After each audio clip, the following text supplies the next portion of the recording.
Kurang ajar, sudah diberi kepercayaan Jokowi malah diselewengkan, polisi bongkar akal bulus pejabat BPN salah gunakan program PTSL. Menteri ATR BPN tegas, pecat. Saya minta koordinasi dengan Polda dan Kejaksaan harus tuntas masalah mafia tanah. Jangan main-main ya dengan mafia tanah. Saya juga kembali mengingatkan bahwa pemerintah berkomitmen penuh dalam memberantas mafia tanah. Apabila terjadi pelanggaran, saya tidak segan-segan untuk segera mencopot proses hukum dan pecat. Kepada jajaran Polri, saya minta jangan ragu-ragu mengusut mafia tanah yang ada.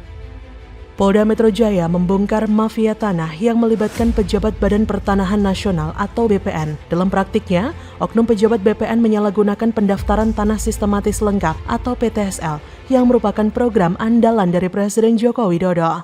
Menurut Kapolda Metro Jaya, Irjen Fadil Imran, ada beberapa modus operasi, misalnya dengan menyalahgunakan akun BPN RI pada sistem aplikasi KKP. Fadil mengungkapkan bahkan ada pejabat BPN yang dipalsukan akunnya. Mantan Kapolda Jawa Timur ini menyebutkan mafia tanah adalah kejahatan terorganisasi, kolaborasi antara oknum dan penjahat. Dalam kesempatan yang sama, Direktur Reskrimum Polda Metro Jaya Kombes Hengki Haryadi mengungkap modus para tersangka pejabat BPN dalam kasus ini. Hengki menyebut oknum pejabat BPN bermain dengan mafia tanah, mengganti sertifikat warga dengan sertifikat yang bukan pemohon hak PTSL. Contoh korban atas nama Sugiman dengan luas tanahnya 37 meter persegi. Sertifikat sebenarnya sudah jadi, namun seolah-olah sertifikat tersebut sudah diberikan kepada korban. Jadi ada figur peran pengganti.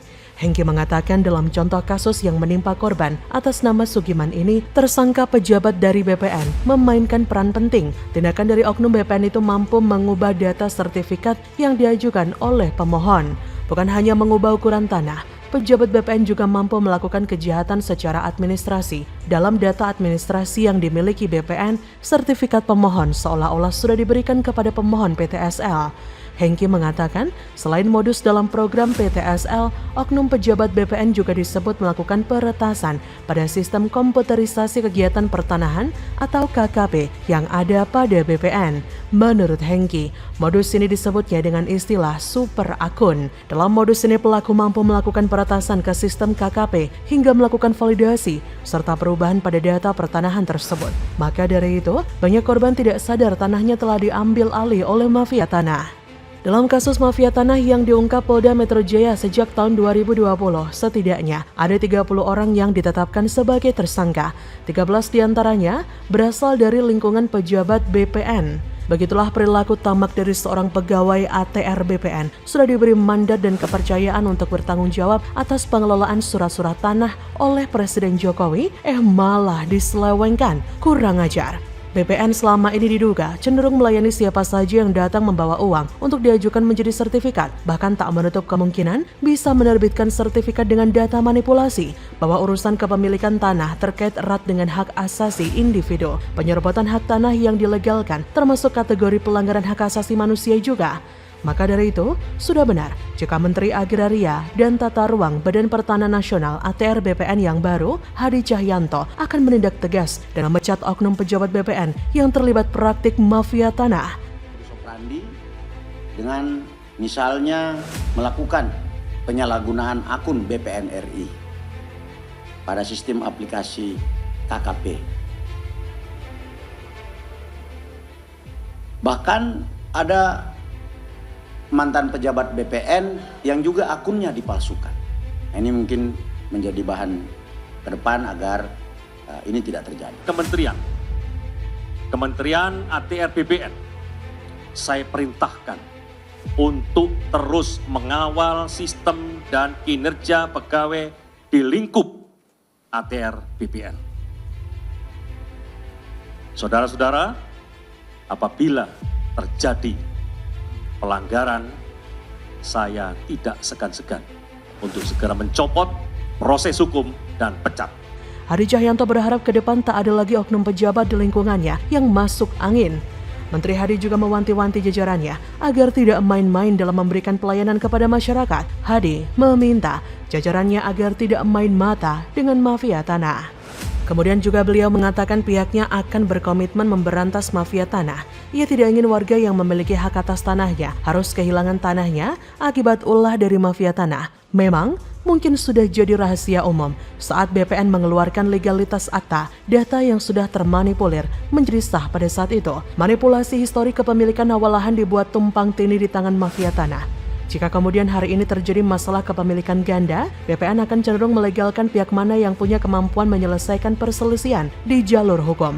Kecil kemungkinan masyarakat tidak mampu saat menuntut hak tanahnya yang diserobot mafia tanah akan menang dalam pengakuan legalitas di BPN, karena memang sudah ada kong kali kong dari mafia tanah dengan oknum di BPN.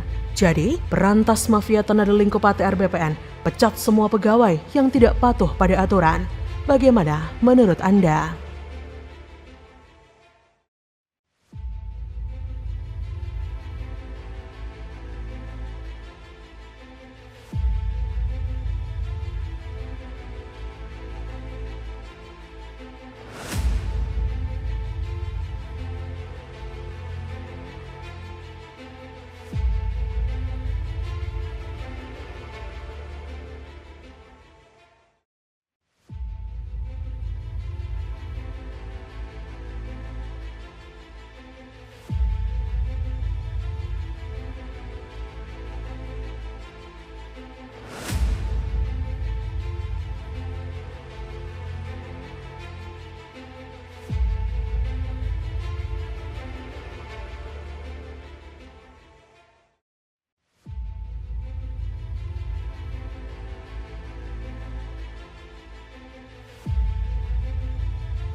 Benar apa kata Ahok, oknum BPN garong nakal? Tumpukan sertifikat tanah ngendap 3 tahun di BPN Jaksel, bubarkan.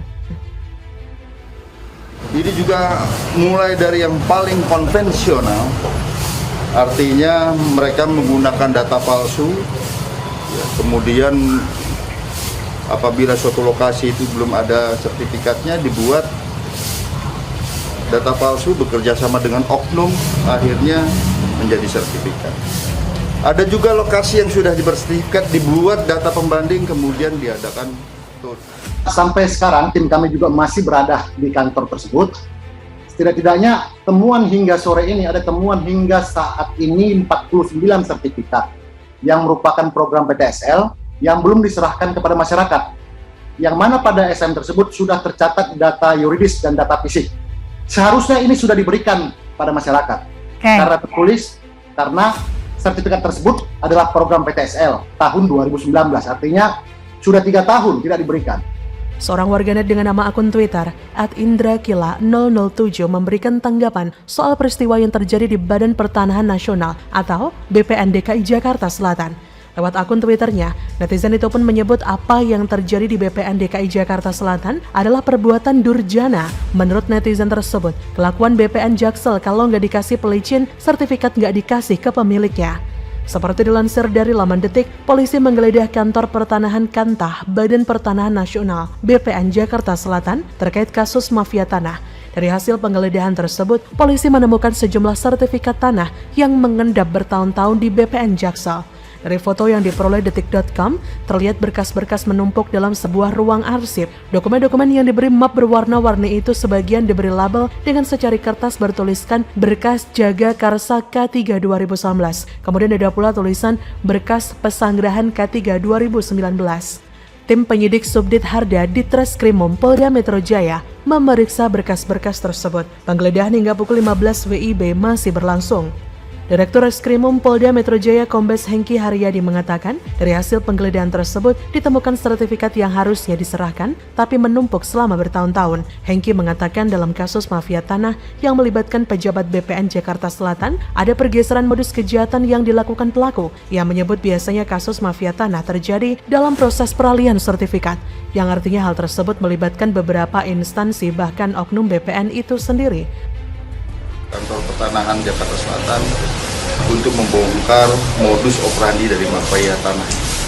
Penyidikan kami ini sifatnya berkesinambungan.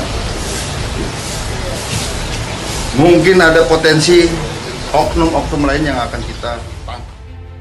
Yang berasal dari tanah negara hasil penyelesaian konflik, tanah terlantar dan pelepasan kawasan hutan.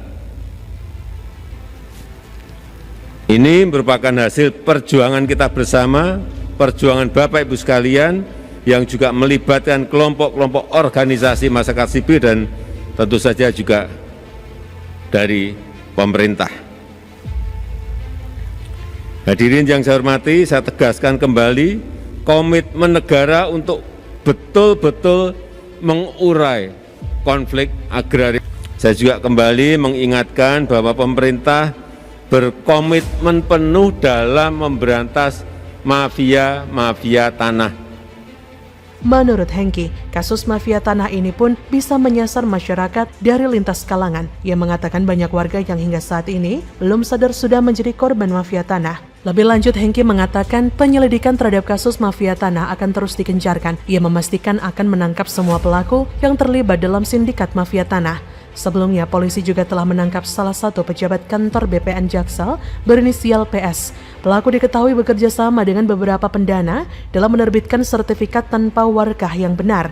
Jadi benar apa yang dikhawatirkan oleh Basuki Cahayapurnama alias Ahok beberapa waktu silam ketika ia masih menjabat wakil gubernur DKI, bahwa dari awal BPN memang sudah busuk dan harus dibubarkan. Pada waktu itu Ahok berbicara soal masalah lahan di DKI Jakarta. Menurutnya, banyak area terbuka hijau yang diduduki pihak tertentu dan diberi sertifikat karena permainan.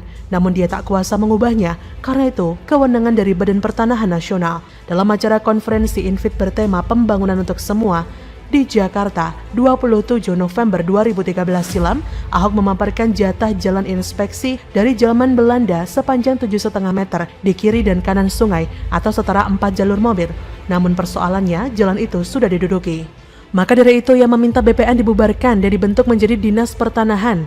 Menurut Ahok, saat ini semua persoalan tanah sengketa ada di BPN, namun pihaknya tak bisa melakukan apapun untuk intervensi bila ada pelanggaran. Kemudian pada 2016 silam, saat di mana ia maju menggantikan Jokowi sebagai gubernur DKI, ia juga tengah mengoptimalkan pendataan aset lahan pemerintah Provinsi DKI Jakarta. Hal tersebut agar lahan milik Pemprov tak lagi dicomot oleh oknum BPN. Ahok mengaku telah menanggapi permintaan kejaksaan untuk audit BPKAD. Ahok menyebut adanya lahan fasos-fasum yang tak dicatat oknum PNS DKI. Selain itu, ia menyoroti mayoritas fasos-fasum dari kewajiban pengembanglah yang dicomot. Bahkan Ahok pernah mengatakan aset lahan pemerintah Provinsi DKI yang berpotensi besar diserobot adalah aset-aset lahan yang diserahkan perusahaan swasta ke Pemprov DKI. Aset lahan itu merupakan lahan yang diserahkan perusahaan swasta sebagai bentuk pemenuhan kewajiban menyediakan fasilitas sosial atau fasilitas umum kepada pemerintah. Namun, ada anak buah Ahok yang mengurusi soal aset itu sengaja tidak segera mencatat lahan sebagai aset yang dimiliki Pemprov DKI. Hal itu menyebabkan lahan memiliki kemungkinan untuk kembali dijual. Jadi bagaimana? Sudah tahu bukan bagaimana busuknya permainan para oknum BPN demi mendapatkan yang mereka mau, mereka rela menyiksa rakyat kecil. Jadi bagaimana menurut Anda?